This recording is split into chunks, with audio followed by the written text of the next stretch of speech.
Mimicry വേദികളിൽ എന്നും മലയാളികൾക്ക് മറക്കാനാവാത്ത ചിരി സമ്മാനിച്ച കലാകാരനാണ് കൊല്ലം സുധി. സുധിയുടെ അകാല മരണം ഏൽപ്പിച്ച ആഘാതത്തിൽ നിന്നും സഹപ്രവർത്തകരോ കുടുംബമോ ഇനിയും മുക്തരായിട്ടില്ല. സുധിച്ചേട്ടൻ ഞങ്ങളെ വിട്ട് എങ്ങും പോവില്ലെന്നായിരുന്നു നടന്റെ വിയോഗശേഷം മാധ്യമങ്ങളെ കണ്ടപ്പോൾ ഭാര്യ രേണു പറഞ്ഞത്. സുധിയുടെ ഓർമ്മകളിലൂടെയാണ് രേണു ഓരോ ദിവസവും മുന്നോട്ട് കൊണ്ടുപോകുന്നത്. സോഷ്യൽ മീഡിയയിൽ സജീവമാണ് രേണു. തന്റെ വിഷമങ്ങളും ചെറിയ സന്തോഷങ്ങളുമൊക്കെ പങ്കുവെച്ച് രേണു എത്താറുണ്ട്. എന്നാൽ ഇതിനു താഴെയെല്ലാം മോശം കമന്റുകളാണ് പലപ്പോഴും വരാറുള്ളത്. ഒരിടയ്ക്ക് വ്യാപകമായ സൈബർ ആക്രമണങ്ങളിലേക്കും ഇത് പോയിരുന്നു. ഇപ്പോഴത്തെ വേദനകളിൽ നിന്നും വിഷമതകളിൽ നിന്നും ജീവിതത്തിന്റെ പുതിയൊരു ഘട്ടത്തിലേക്ക് തിരിഞ്ഞിരിക്കുകയാണ് രേണു.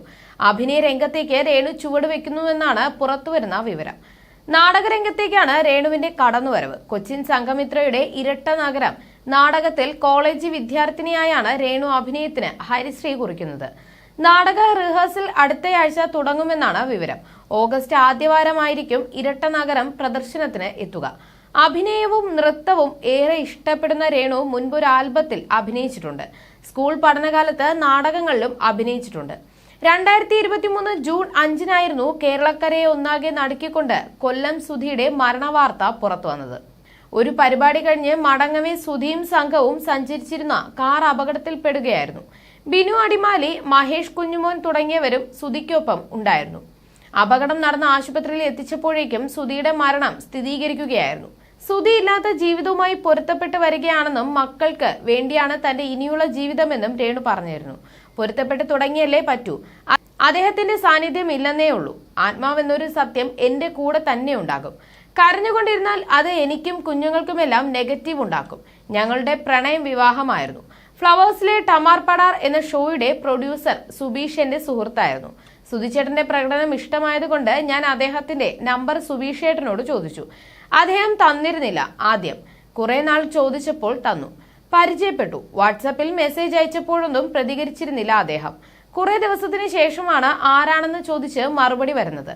ഫാനാണെന്നൊക്കെ ഞാൻ പറഞ്ഞു, സംസാരിച്ചു വെച്ചു.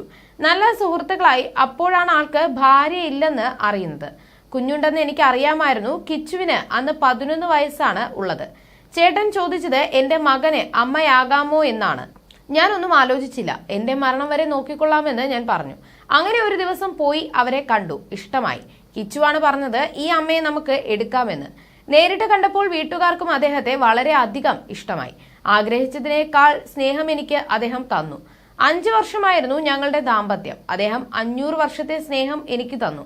കോവിഡ് കാലത്ത് സാമ്പത്തിക പ്രശ്നങ്ങൾ ഉണ്ടായിരുന്നു. എന്നാൽ അതൊന്നും ഞങ്ങളെ ബാധിച്ചില്ല.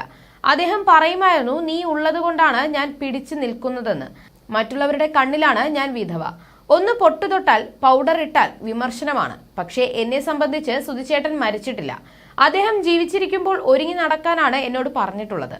അതുകൊണ്ട് ഇപ്പോഴും ഞാൻ ആളുടെ ഇഷ്ടപ്രകാരം ഒരുങ്ങി നടക്കുന്നുവെന്നും രേണു പറഞ്ഞിരുന്നു.